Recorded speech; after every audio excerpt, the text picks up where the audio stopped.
오늘부터 히브리서의 말씀을 공부하려고 합니다. 히브리서를 공부하는 이유는 우리가 예배하는 분을 좀 더 잘 알기 위해서입니다. 원래 우리 교회의 그 목회 주제가 예배입니다. 그래서 하반기에는 주일 예배 때 레위기의 말씀을 살펴볼 것입니다. 이를 통해서 레위기에 나오는 예배의 정신, 그리고 예배 공동체, 또 삶으로 드리는 예배, 이런 내용들을 공부할 겁니다. 그런데 우리가 예배를 드리면서 우리가 예배하는 분이 어떤 분인지를 잘 모른다면 뭔가 좀 이상하지 않습니까? 부지런히 예배는 하는데 어떤 분에게 예배하는지를 모른다. 그럼 좀 이상한 거예요. 그래서 이 수요 예배 때 히브리서에 나오는 말씀들을 통해서 우리가 예배하는 분, 예수 그리스도가 어떤 분이신가, 그것을 공부하려고 하는 겁니다. 자, 오늘은 첫 번째 시간이니까 먼저 서론적인 이야기부터 하겠습니다. 첫 번째로 히브리서는 누구에게 쓴 성경인가? 그게 중요합니다. 이 편지는 누구에게 쓴 것인가? 히브리인들에게 쓴 거예요.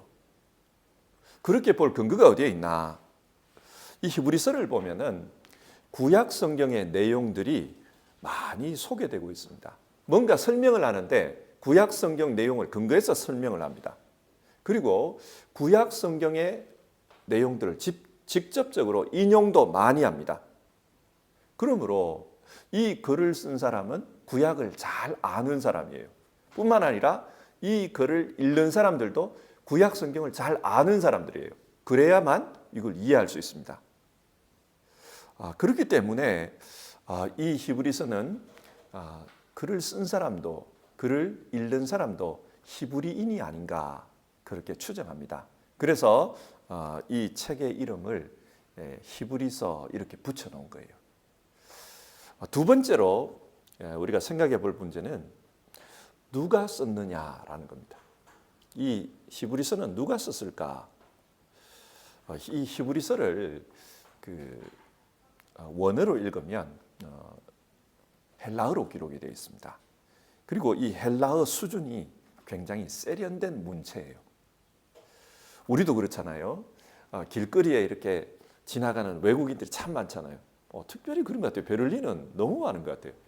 그래서 그 외국인들하고 여러분들이 대화를 한다고 한번 상상을 해봅시다. 몇 마디 주고받아 보면 이 사람은 독일에 오래 살았다, 오래 살지 않았다. 이 사람은 독일어를 제대로 배웠다, 배우지 않았다, 알 수 있잖아요. 왜 그렇습니까? 그 사람이 쓰는 독일어를 보면 대충 알 수 있습니다. 마찬가지예요. 이 히브리서를 써놓은 헬라어를 보면은 이 사람이 어떤 사람인지를 대충 알 수 있어요. 헬라어에 굉장히 능통한 사람입니다. 문체가 굉장히 고급져요. 그리고 이 히브리서 13장을 보면 이런 말이 나옵니다. 우리 형제 디모데가 풀려 나온 것을 알려드립니다. 자, 이 말을 통해서 볼 때 이 히브리서를 쓴 사람은 디모데를 아는 사람입니까? 모르는 사람입니까? 아는 사람이에요. 그것도 가까운 사람이에요. 디모데하고 굉장히 가깝기 때문에 디모데가 풀려 나온 것을 알려드립니다. 이렇게 말할 수 있는 거예요. 자, 이런 몇 가지를 가지고 한번 생각해 봅시다. 이 히브리서는 누가 썼을까요? 첫 번째로 이 구약 성경을 잘 아는 사람이 있었어요. 또 헬라어에 능통한 사람이 있었어요. 그리고 디모데하고 함께 복음을 전한 사람이에요. 이런 조건들을 충족하는 사람이 히브리서를 썼을 겁니다. 그 사람이 누구일까? 오랫동안 이 기독교회에서는 이 히브리서를 쓴 사람이 바울일 것이다. 그렇게 생각을 했습니다. 바울이 히브리서를 썼을 거다. 그런데 종교개혁 이후에 생각이 좀 달라져요. 루터는 히브리서를 연구를 하면서 이거는 바울의 그 글들하고는 좀 차이가 있다. 아마 헬라어도 잘하고 구약도 잘 알고 디모데도 잘 아는 아볼로가 썼을 것이다. 루터가 그런 말을 해요. 그리고 이 칼빈이라는 사람, 이 칼빈은 아마 바울하고 같이 선교 여행을 다녔던 누가가 쓰지 않았을까? 그렇게 또 추정을 해요. 그리고 또 다른 분들은 바나바가 썼을 것이다. 아니다. 바울의 동역자 실라가 썼을 것이다. 아니다. 바울과 함께 사역했던 브리스길라와 아굴라가 썼을 것이다. 뭐 이런 이야기를 합니다. 결론 누가 썼을까요? 모른다입니다. 알 수가 없어요. 그러나 분명한 게 있습니다. 뭐냐? 성령의 감동으로 쓰여졌다는 거예요. 그래서 성령님께서 이 책을 쓰셨다. 그렇게 이해하고 읽는 게 좋습니다. 세 번째로 누구에게 썼는가? 누가 썼는가? 세 번째로 왜 썼을까? 그 문제입니다. 왜 히브리서를 썼을까? 이 히브리서는 읽다 보면 박해 이야기가 많이 나와요. 동물의 가죽을 뒤집어 씌워놓고 던져놨다. 짐승들 사이에 던져놨다. 이런 말이 나와요. 이게 무슨 말이냐면은 예를 들어서 콜로세움 같은데 기독교인을 죽일 때 사자를 풀어놓는데 그냥 풀어놓는 게 아니라 그 위에다가 양가죽을 입혀놓는 거예요. 그러면 사자는 양냄새가 나니까 막 달려들 거 아닙니까? 그런 식으로 사람 죽는 걸 막 보고 즐겼던 이야기가 여기에 나와요. 그렇게 보면 이 히브리서는 박해 상황과 연관이 있다는 것을 알 수 있습니다. 신앙적인 박해를 받고 있습니다. 우리가 사도행전을 읽어보면은 유대인들로부터 박해받는 그리스도인들 이야기가 나와요. 뿐만 아니라 로마 정부로부터 받는 그리스도인들, 정부로부터 박해받는 그리스도인들 이야기가 나와요. 이렇게 정부로부터 박해를 받고 사람들로부터 박해를 받고 그러다 보니 박해를 못 견디고 교회를 떠나는 이들이 나왔습니다. 이 편지가 히브리인들에게 보낸 편지 같다 그렇게 말씀드렸잖아요. 특별히 히브리인인데 예수님을 믿게 된 사람들, 이 사람들은 막 히브리 사람들이 박해하고 또 로마가 박해를 하자 기독교를 떠나 유대교로 다시 돌아가 버립니다. 그래서 이 현상을 본 이 히브리서의 저자가 왜 유대교로 돌아가려고 하느냐? 유대교보다 기독교가 훨씬 탁월한데 왜 그 옛날 종교로 돌아가려고 하느냐? 그것을 편지로 쓴 겁니다. 그래서 이 히브리서를 보다 보면은 예수님을 믿는 것이 옛날 유대교를 따르는 것보다 훨씬 좋다. 그런 내용들이 나옵니다. 따라서 이 히브리서에서 제일 중요한 내용은 우리가 믿고 있는 예수님이 어떤 분인가 하는 질문입니다. 히브리서를 공부하면서 예수님이 어떤 분인지를 우리가 잘 생각해 보았으면 좋겠습니다. 그리고 우리도 신앙생활 할 때 옛날 사람과 같은 그런 박해는 안 하지만 어려움을 만날 때가 있잖아요. 건강의 어려움도 있고 생활적인 어려움도 있고 그런 어려움을 만날 때마다 이 히브리서는 예수님을 생각하면서 어려움을 이기십시오. 그렇게 권면하니까 우리도 어려움 만날 때마다 예수님을 믿으면서 이 어려움들을 이겼으면 좋겠습니다. 자, 그러면 우리가 읽은 이 본문을 한번 살펴보겠습니다. 히브리서 1장은요. 내용상 크게 두 부분으로 나눠집니다. 아마 우리 성경을 보면 그게 표시가 되어 있는데 1절에서 4절까지 이거는 히브리서 전체의 서론입니다. 그 인사말과 서론들이 기록되어 있고요. 두 번째로 5절부터 14절까지는 그리스도와 천사를 비교하는 내용입니다. 먼저 서론 부분을 보면요. 이 서론의 내용이 뭐냐면 계시에 대한 겁니다. 여러분, 계시가 뭡니까? 독일어로 오펜바룸. 이게 뭡니까? 계시는 하나님께서 자기 자신을 우리에게 나타내신 것입니다. 하나님께서 자기 자신을 우리에게 나타내 주신 것, 그걸 계시라고 합니다. 왜 나타내셨을까? 우리는 하나님을 다 알지 못합니다. 잘 알지 못해요. 왜 잘 알지 못하는가? 하나님은 너무 크신 분이기 때문입니다. 예를 들어서 우주가 굉장히 크다 그러잖아요. 우리가 이 우주를 알고 있습니까? 사람들은 똑똑한 과학자들은 이 우주를 연구합니다. 그리고 우주는 이렇다라고 책을 씁니다. 그런데 우리가 이 우주를 알고 있습니까? 이 우주가 얼마나 큰지, 언제 생겨났는지, 또 이 우주가 어떤 모양으로 생겼는지 과학자들도 몰라요. 과학자들이 말하는 걸 들어보면 우주는 우리의 기준으로 보면 무한대다. 크기를 알 수 없다 그래요. 끝이 없다 그래요. 그리고 이 우주가 위로, 아래로, 위로, 옆으로 어떻게 생겼는지를 모르겠다 그래요. 평평하게 이렇게 생겼는지 울퉁불퉁하게 생겼는지 모르겠다 그럽니다. 왜 모릅니까? 우리가 우주 속에 살고 있는데 왜 모릅니까? 이 너무 커서 그래요. 우리가 볼 수 없을 정도로, 다 관찰할 수 없을 정도로 너무 큰 겁니다. 마찬가지입니다. 하나님이 그렇습니다. 하나님이 너무 크십니다. 그렇기 때문에 우리의 기준에서는 알 수가 없어요. 어떤 분인지 알 수가 없습니다. 자, 여기서 신앙적인 문제가 발생합니다. 어떤 문제냐? 하나님을 알지 못하는데 어떻게 그분을 믿을 수 있는가라는 겁니다. 그분이 어떻게 생긴 분인지, 어떤 성격인지, 어떤 계획을 가지고 있는지 우리가 몰라요. 그런데 그분을 어떻게 믿을 수 있습니까? 그래서 하나님은 우리가 하나님을 믿을 수 있도록 자기 자신을 나타내 주신 겁니다. 그게 계시입니다. 전부 다를 우리는 알지 못하지만 우리가 믿을 수 있는 수준으로 하나님을 믿을 수 있을 만큼 하나님 자신을 보여준 겁니다. 그러면 어떻게 보여주셨습니까?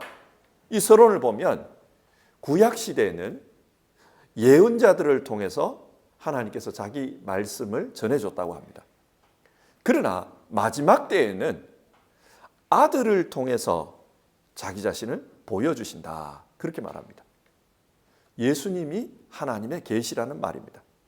히브리서의 주장은 그거예요. 예수님을 통해서 우리는 하나님을 알 수 있다. 그래서 이 히브리서는 그 예수님, 우리가 하나님을 알 수 있는 그 예수님이 어떤 분인지를 소개하겠다는 겁니다. 자, 그러면 예수님은 어떤 분입니까? 1장 5절에서 14절까지를 보면은 예수님은 어떤 분인가? 천사보다 뛰어나신 분이시다. 여러분 거기에 그 제목 위버 티텔이 있죠. 아들은 천사보다 뛰어나시다. 그렇게 적혔잖아요. 이걸 말하고 있어요. 자, 여기서 우리가 좀 당황스럽습니다. 지금 예수님을 소개하면서 예수님은 이런 분이다, 저런 분이다. 다양하게 내용을 전개할 수 있습니다. 근데 왜 하필이면 첫 번째 내용이 천사보다 뛰어나다 이런 내용일까요? 우리가 질문을 던져봐야 돼요. 왜 이런 이야기부터 시작할까?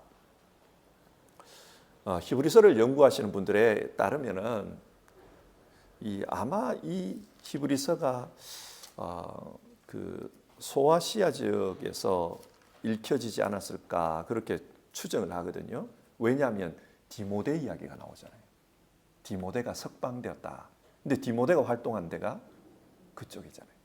그래서 이 히브리서가 읽혀지던 이 소아시아 지역에 당시에 천사 숭배 사상이 만연해 있었다는 겁니다.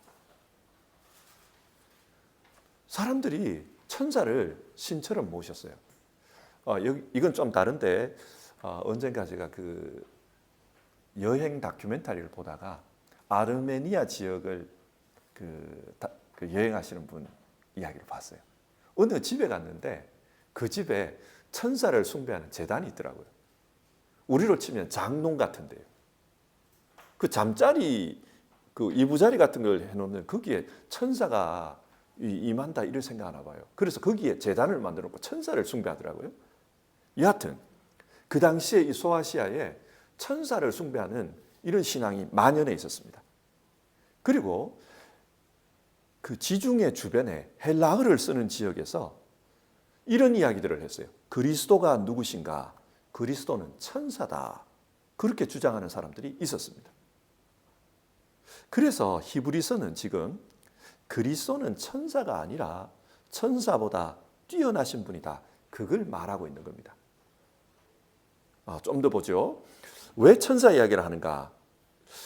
히브리인들에게 이 글을 쓴 것 같다 그랬잖아요. 아마 소아시아 지역에 사는 히브리인들에게 보내졌을 것 같아요. 그런데 이 히브리인들은 이 당시에 천사 숭배에 열심히 있었어요. 천사에 관심이 굉장히 많았습니다. 왜 많으냐? 유대인들에게 가장 큰 예언자는 누가 뭐래도 모세입니다. 하나님께서 모세에게 율법을 주셨습니다. 그래서 그 율법을 유대인들은 믿잖아요. 그런데 율법을 어떻게 주셨는가? 유대인들에 따르면 하나님이 모세에게 율법을 주실 때 하나님의 사자, 즉 천사를 보내서 율법을 주셨다는 거예요. 그래서 유대교에서는 천사를 숭배하는 경향이 있었습니다. 이게 구약시대 내내 있어요. 그런데 언제 이 신앙, 천사를 숭배하는 신앙이 더 급격해지는가 하면은 중간기 시절입니다. 중간기가 뭐냐? 구약 성경의 마지막이 말라기잖아요. 그리고 신약 성경이 쓰여지기까지 대략 한 300~400년 요 기간, 요걸 중간기라고 불러요. 신약과 구약의 중간기. 이 시절에 그 유대인들이 기록해 놓은 문서들이 굉장히 많아요. 근데 그 문서들을 연구해 보면은 천사에 대한 이야기들이 굉장히 많습니다. 예를 들어서 마귀가 이름이 뭐라 그래요? 루시파. 이런 이야기들이 그때 나와요. 이 중간기 시절에. 천사가 타락해서 마귀가 됐다. 이런 이야기들이 그 시절의 문서에 보면 나와요. 그리고 이 시절에 기록된 문서 중에 보면은 하나님의 천사 중에 천사장이 7이 있다 그래요. 7. 아마 여러분들 들어봤을 거예요. 미카엘. 이 전쟁하는 천사입니다. 그 마귀하고 싸우는 천사예요. 여기 독일 사람들 이름 중에 미샤엘 있죠. 그 이름이 여기서 왔습니다. 미카엘. 천사 이름이에요. 그 다음에 가브리엘. 신약 성경에 나오죠, 그죠? 가브리엘. 이 가브리엘은 낙원과 그룹을 다스리는 천사장이다. 그렇게 소개되어 있어요. 그리고 라파엘이라는 이름도 많죠, 그죠? 이 라파엘이 뭐냐면 인간을 다스리는 천사라고 봐요. 그 다음에 우리엘 들어보셨습니까? 우리엘이라는 이름도 간혹 쓰더라고요. 이 우리엘이 뭐냐면은 지옥을 다스리는 천사예요. 그 다음에 라구엘은 뭐냐면 저 하늘, 천체를 다스리는 천사라고 봤습니다. 그 다음에 사라카엘, 이 사라카엘은 범죄한 영들을 다스리는 천사. 레미엘, 부활한 자들을 다스리는 천사. 뭐 이런 내용이 나와요. 그러니까 이걸 통해 우리가 알 수 있는 것은 이 중간기 시절의 사람들이 메시아에 대한 기대가 굉장히 많았는데 동시에 이 중간기 시절의 사람들은 천사를 굉장히 깊이 알고 싶어 했어요. 그러다 보니까 이 히브리인들 사회에서 이 히브리서가 기록될 당시에 천사 숭배에 대한 그런 열심들이 있었던 겁니다. 그래서 이 히브리서는 제일 먼저 여러분들이 그렇게 천사를 숭배하고 있는데 우리가 믿는 예수님은 그 천사들보다 뛰어난 분입니다. 그 이야기를 하는 겁니다. 자, 그러면은 어떻게 뛰어난가? 어떤 면에서 뛰어난가? 그걸 한번 보시죠. 먼저 4절을 한번 보겠습니다. 4절에 보면 그는 천사들보다 훨씬 더 높게 되셨으니 천사들보다 더 뛰어난 이름을 물려받으신 것입니다. 여기서 더 뛰어난 이름을 가지게 되었다. 그런 말이 나옵니다. 예수님이 천사들보다 더 뛰어난 이름을 가졌다. 그 이름이 뭘까요? 그게 바로 하나님의 아들입니다. 하나님의 아들. 신약 성경을 보면 예수님께서 요단강에서 세례를 받고 올라올 때 그때 하늘이 열리고 음성이 들려왔다 그러잖아요. 무슨 음성입니까? 너는 내 아들이라 내가 너를 기뻐하노라. 그래서 하나님께서 예수님에게 하나님의 아들이라는 그런 호칭을 주셨습니다. 그런데 5절을 보면은 하나님께서 천사들에게는 그런 호칭을 준 적이 없다는 거예요. 하나님께서 천사들 가운데서 누구에게 너는 내 아들이라 내가 오늘 너를 낳았다 하고 말씀하신 적이 있습니까? 천사들에게 아들이라고 말한 적이 없다라는 거예요. 그래서 예수님하고 이 천사들은 비교할 수가 없다. 예수님은 하나님의 아들이고 천사들은 그렇지가 않다 이야기를 해요. 그리고 6절을 보시면은 자기의 맏아들을 세상에 보내실 때에는 하나님의 천사들은 모두 그에게 경배하여라 하고 말씀하셨다. 예. 예수님이 태어나실 때 천군 천사들이 기뻐서 찬양하는 내용이 누가복음 2장에 나옵니다. 천사들은 예수님을 경배하는 사람이었다는 거예요. 자, 그러면 누가 더 큽니까? 경배받는 자가 큽니까? 경배하는 자가 큽니까? 받는 자가 크잖아요. 그래서 예수님이 더 크다 그 이야기를 하는 거예요. 또 7절을 보겠습니다. 하나님께서 천사들을 바람으로 삼으시고 시중꾼들을 불꽃으로 삼으신다. 이게 시편에 나오는 말씀이에요. 여기에 보면 천사들을 시중꾼으로 삼는다 이 말이 나와요. 시중꾼, 섬기는 자, 시중되는 자, 종. 천사는 하나님을 섬기는 종에 불과하다는 거예요. 그 종들이 이 땅을 위에 일하면서 때로는 바람이 불게 하고 때로는 불꽃이 있게 한다. 이런 이야기를 하는 거예요. 반면에 예수님은 어떤가? 천사들은 이런 섬기는 종인데 예수님은 어떤가? 8절과 9절에 보면 그 아들에 대한 이야기가 나옵니다. 8절과 9절을 보면은 예수님은 보좌에 앉아 있어요. 이 보좌라는 말이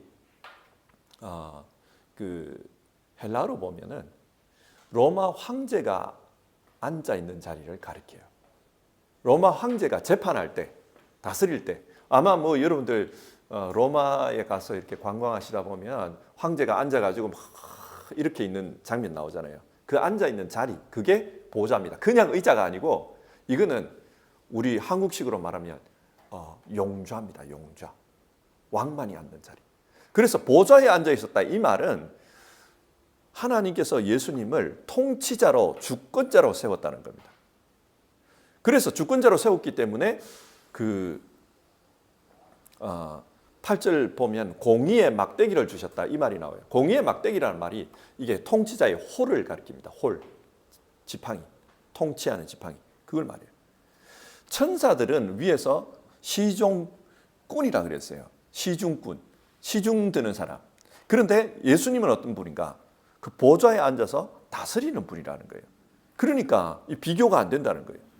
그리고 11절과 12절을 보면 예수님은 어떤 분인가? 예수님께서 이 천지의 기초를 낳았다는 거예요. 천지를 지었다. 그래서 이 분은 천지가 없어져도 영원히 존재하시는 분이다. 이 말이 나와요. 그러니까 천지가 있기 전에 있었으니까 천지가 없어져도 있는 분이라 이 말이죠. 영원하신 분이다. 하지만 천사들은 어떤가? 그렇지가 않다는 거예요. 천사는 피조물이기 때문에 없어질 수도 있습니다. 또 13절을 보면 그런 말이 나와요. 예수님은 하나님 나라의 상속자다. 그래서 이 나라를 다스린다. 하지만 천사는 어떤 사람인가? 어떤 존재인가? 14절을 보면 천사들은 모두 구원의 상속자가 될 사람들을 섬기도록 보냄을 받은 영들이 아닙니까? 하나님 나라 상속자들을 섬기는 존재에 불과하다는 거예요. 그래서 예수님과 이 천사는 비교할 수가 없다 이 이야기입니다. 자, 이 본문의 내용을 보면은 사람들이 지금 천사를 숭배하고 있는데 그런데 그 천사하고 우리가 교회에서 신앙하는 예수님하고는 비교가 불가능하다 이 이야기를 하고 있는 겁니다. 그런데 왜 그 예수님을 떠나서 천사를 숭배하는 그 유대교로 가버렸냐? 왜 그렇게 했냐? 이제 이 내용이에요. 그게 오늘 본문의 내용입니다. 자, 이 내용을 한번 정리를 해봅시다. 어떤 내용이냐? 우리가 이 내용을 통해서 받을 수 있는 교훈이 있는데 첫 번째는 어려움을 만났을 때 무엇을 봐야 하느냐 그 문제입니다. 지금 히브리서에 나오는 이 성도들은 박해가 주어지자 신앙을 떠났다고 합니다. 근데 왜 떠났느냐? 박해가 주어지자 사람을 본 거예요. 믿음의 주요 온전케 하시는 그리스도를 본 게 아니라 사람을 봤다는 겁니다. 그래서 사람을 보고 사람이 두려워서 그래서 떠나버렸다는 거예요. 우리도 어려움을 만날 수 있습니다. 그런데 어려움 만났을 때에 뭘 나는 보고 살아가느냐, 뭘 의지하느냐, 그걸 생각해야 돼요. 하나님께서 우리를 혼자 살도록 만들지 않았어요. 혼자서는 살 수가 없습니다. 함께 살도록 만들었습니다. 왜 그렇게 만들었는가? 사람이 약해요. 그래서 때로는 위로가 필요하고 때로는 누군가의 도움을 받아야 될 그런 존재입니다. 그래서 하나님은 함께 살도록 만들어 놨습니다. 자, 이런 현실에서 누구로부터 위로를 받고 누구로부터 도움을 받습니까? 현실에서는 사람으로부터 도움을 받습니다. 사람에게 위로를 받습니다. 그래서 사람이 중요합니다. 여기에 문제가 있어요. 신앙생활도 이렇게 하려고 한다는 거예요. 이게 문제예요. 우리 현실에서는 여러분 그렇잖아요. 먹을 게 없다. 그러면 좀 부한 자가 나눠줄 수 있어요. 사람에게서 도움을 받을 수 있습니다. 그런데 신앙생활도 이렇게 하려고 한다는 거예요. 사람으로부터 도움받으려고 하고 사람에게 위로받으려고 한다. 이게 문제라는 거예요. 간혹 인간적인 이유 때문에 교회 나오는 분들이 있어요. 왜 신앙하십니까? 왜 교회에 오셨습니까? 외로워서 왔습니다. 사람 만나러 왔습니다. 그럴 수 있어요. 친구가 필요해서 왔습니다. 그럴 수 있어요. 나는 현실적으로 지금 이런 어려움이 있기 때문에 내 어려움을 도와줄 사람이 필요합니다. 그럴 수 있어요. 우리 자녀를 키우는데 이 애들이 친구가 없습니다. 그래서 한국 친구를 마련해 주게 교회 왔습니다. 그럴 수 있어요. 현실적으로 그럴 수 있습니다. 그런데 여러분, 이게 신앙의 이유가 되어버리면 곤란하다는 거예요. 그래서 사람 쳐다보면 곤란하다는 거예요. 왜 그렇습니까? 사람은 도움을 주기도 하지만 때로는 그 사람 때문에 상처를 받습니다. 그게 신앙의 이유가 되어버리면 신앙적으로 상처를 받고 신앙을 떠나게 될 수 있다는 거예요. 아마 여러분도 그렇고 저도 그렇고 교회 생활하면서 그런 경우 많이 봤을 거예요. 사람 때문에 교회 떠나시는 분들 많이 봤을 겁니다. 신앙에 있어서 어려움을 당했을 때 뭘 봐야 되냐는 거예요. 현실적으로 사람이 중요해요. 안 중요하다는 거 아닙니다. 외로움도 나눠야 되고 대화도 나눠야 되고 도움도 받아야 돼요. 그게 중요해요. 그러나 그게 신앙의 이유가 돼버리면 곤란하다는 거예요. 오늘 성경은 신앙생활하면서 우리가 봐야 될 것은 예수 그리스도신데 그 예수 그리스도가 아니라 사람을 본다는 거예요. 사람 때문에 만족이 되고 때로는 사람 때문에 어려움 당하고 사람이 어려움을 주니까 그래서 교회를 떠나버렸다는 거예요. 이게 히브리서입니다. 자, 우리는 어떻습니까? 우리는 뭘 보면서 살아갑니까? 내가 신앙하면서 돈 받는 건 돈 받는 거예요. 그거 말고 내가 신앙하면서 진짜 뭘 바라보냐. 그게 중요해요. 신앙의 대상은 사람이 아니라 하나님입니다. 삼위일체 하나님입니다. 하나님은 예수님을 통해 자기를 계시하셨기 때문에 그래서 우리는 예수 이름으로 기도하고 예수 이름으로 찬송하고 예수 이름으로 모이는 겁니다. 예수 중심으로 신앙하는 거예요. 이런 예수 중심의 신앙이 실패해버리면 인간적인 신앙으로 전락합니다. 신앙을 자꾸 인간적으로 생각해요. 교회에서 이게 우리가 믿는 믿음이 옳다 나쁘다를 저 사람이 싫어해요. 교회가 이러면 안 돼요. 저 사람이 싫어합니다. 그렇게 말해버려요. 인간이 기준이 돼버린 거죠. 저 사람 지금 상처받았어요. 그게 기준이 돼버려요. 이게 문제 아닙니까, 여러분? 이 히브리서는 인간적인 두려움 때문에 신앙을 떠난 사람들에게 이야기하는 거예요. 인간이 기준이 된 거예요. 우리 신앙이 인간이 기준이 돼서는 안 된다. 정말 우리는 예수 중심의 신앙을 가져야 된다. 이걸 성경이 말하고 있습니다. 그래서 여러분 다시 한번 생각해 봅시다. 나는 뭐 때문에 신앙하나? 나는 뭐 쳐다보고 신앙하나? 인간이 안 중요하다는 게 아니에요. 그러나 내가 진짜 신앙의 대상으로 쳐다보는 게 뭐냐? 그걸 생각해야 됩니다. 두 번째로 오늘 성경이 우리에게 교훈하는 것은 이 천사 숭배의 어리석음에 대해서 이야기하는 겁니다. 그 천사 숭배 때문에 왜 예수님을 버렸냐? 이야기잖아요. 이걸 조금 다르게 표현하면은 신앙이 신비주의에 빠진 거예요. 제가 어릴 때 이 신비 체험을 중심으로 신앙하는 사람들 많이 봤어요. 아마 여러분들도 많이 보셨을 거예요. 그러니까 80년대 이전에 이런 그 한국 교회를 보면은 성경 중심으로 신앙한다기보다는 기도 열심히 하는 것, 그리고 어떤 은사 중심의 이런 신앙들이 참 유행을 했던 것 같아요. 그래서 방언할 줄 아냐, 뭐 할 줄 아냐, 뭐 이런 거에 신앙 기준이 됐던 걸 봤습니다. 이런 신비 중심으로 신앙하시는 분들을 보면 성경을 우습게 봐요. 성경 안 읽어요. 아니, 성경을 몰라요. 그리고 예수님이 어떤 분인지, 성경이 뭐라고 말하는지 잘 모릅니다. 이분들에게 중요한 게 뭐냐면은 어느 권사가 계시의 말씀을 들었단다. 이게 중요해요. 그분이 기도하다가 말씀을 들었는데 누가 이렇게 된단다. 뭐 이렇게 버리면 그 사람은 그게 두려워가지고 내게 무슨 일이 생길까 봐. 그게 두려워가지고 그게 벌벌 떨면서 신앙해요. 또 어떤 분이 꿈을 꾸었단다. 꿈에 이런 게 보이더란다. 우리 교회가 좀 시험에 들 것 같다. 뭐 이런 말을 해버리면 그것 가지고 막 사람들이 교회 안에서 이야기를 해요. 여러분, 그게 성경 이야기하고 성경이 말씀한 하나님하고 무슨 상관이 있습니까? 그런데 현실적으로 그렇게 신앙하는 걸 많이 봤습니다. 제가 뭘 말씀드리냐? 신앙의 대상이 분명해야 된다는 겁니다. 그래야 바른 신앙을 할 수 있습니다. 열왕기상 18장을 보면은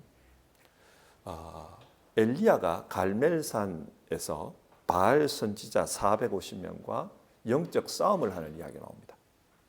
그때 바알 선지 450명이 하늘로부터 불을 내려가지고 우리 기도에 응답해달라고 막 부르짖는 내용이 나옵니다. 아침부터 저녁까지 그 제단 주위를 막 춤을 추면서 빙글빙글 돌았다 그래요. 그래도 안 되니까 칼을 가지고 몸을 그어가 피를 흘리면서 막 그렇게 부르짖었다. 바알이 응답했습니까? 응답하지 않았습니다. 자, 여기서 우리가 봐야 될 게 아침부터 저녁까지 그 제단을 빙글빙글 돌면서 노래 부르면서 기도했다. 열심히 있습니까? 없습니까? 열심히 있어요. 자기 몸을 학대할 정도로 헌신을 합니다. 그 사람이 대단합니까? 대단 안 합니까? 신앙력 대단해요. 그런데 열심히 신앙하고 대단하게 헌신하는데도 응답이 없어요. 왜 그렇습니까? 그 부르짖는 대상이 응답할 수 없는 대상이기 때문에 그래요. 이게 뭘 말합니까? 신앙에서는 열심도 중요하고 헌신도 중요하지만 더 중요한 게 뭐다? 바른 대상을 신앙하는 거다. 그거예요. 바른 대상을 신앙해야 돼요. 자칫하면은 우리가 신앙의 대상을 잘못 알아버리면 이상한 신앙으로 가요. 앞에서 제가 신비주의 이야기를 했는데 그분들은 하나님이 중요한 게 아니에요. 자기들이 신비 체험하는 그게 중요한 거예요. 이게 잘못된 거예요. 이 초대교회 성도들이 그랬습니다. 이 초대교회 성도들이 신앙의 대상이신 예수님, 그 예수님을 믿는 게 중요한 게 아니라 신비 현상이 중요했던 거예요. 그래서 누가 천사가 내려온단다. 저 집에 천사가 왔다 갔다 한다. 그러니까 거기 가가지고 뭐 애를 쓰는 거예요. 그러면서 교회를 떠나버린 겁니다. 여러분, 그 이단으로 찢겼는데 만민중앙교회라는 교회 이름 들어봤습니까? 제가 유학 왔을 때 처음 2000년대 한 초반 중반인데 자꾸 뭐가 메일이 날아와요. 근데 그 메일을 보면 그 사람이 하는 말이 이재롱 목사에 대한 이야기였어요. 만민중앙교회 그 말씀이 은혜가 된다 그러면 그런 내용이에요. 그 일주일에 한 번씩 왔던 거예요. 근데 그 나중에 이제 그 조사가 된 거죠. 만민중앙교회 어떤 교회냐? 이재록 목사가 천사가 보인다는 거예요. 강단에 천사가 내려온다. 여기 천사가 내려와 있다. 여러분들은 못 보지만 천사가 내려와 있다. 그래서 지금 신유가 일어나고 그렇다고 막 그런 거예요. 그래서 거기에 그 교회 여러분 몇만 명이 모인 교회입니다. 그 왜 모였을까요? 그 신비 현상이 중요한 거예요. 이런 사람들이 많아요. 그러니까 신앙의 대상을 잘못 정한 겁니다. 우리는 신비를 일으키는 뭐 천사 이런 걸 믿는 게 아니라 구원자 하나님을 믿는 겁니다. 그게 중요해요. 그래서 여러분, 예수님을 버리고 신비 세계로 가버린 이 사람들을 보면서 우리 신앙을 한번 돌아봐야 돼요. 나는 신앙하면서 뭐에 관심이 있냐? 그걸 생각을 해봐야 돼요. 믿음의 주여 온전케 하시는 이 예수를 바라보자. 히브리서의 결론이잖아요. 믿음의 주, 우리 믿음의 주님 되시는 분, 주인 되시는 분. 그분이 중요한 거예요. 자, 말씀을 맺겠습니다. 오늘 우리가 이 히브리서를 통해서 보는 것은 어려움을 만났을 때 사람들이 왜 신앙을 떠나는가? 예수님을 보지 않고 사람을 봤기 때문이다. 그렇게 말씀 나눴습니다. 또 이 사람들은 왜 예수님을 떠났는가? 신앙에 있어서 이분들은 신비가 중요했던 겁니다. 그런데 실제적으로는 신비가 중요한 게 아니라 그 구원자가 중요합니다. 하나님이 중요해요. 그래서 여러분, 어떤 경우에도 여러분은 하나님을 아는 것, 그게 신앙의 목표가 되십시오. 그리고 하나님을 닮아가는 것, 그게 신앙의 목표가 되십시오. 너희는 하나님을 본받으라. 에베소서 5장 1절이 말하잖아요. 그게 신앙의 목표가 돼요. 하나님이 우리를 구원해 주셨습니다. 하나님이 우리를 도와주십니다. 우리를 이끌어 주십니다. 그 하나님과 함께 살아가는 것, 그게 우리 신앙의 목표입니다. 그래서 오늘 이것을 생각하면서 우리 같이 기도하는 시간 가져봅시다. 찬송가 80장입니다.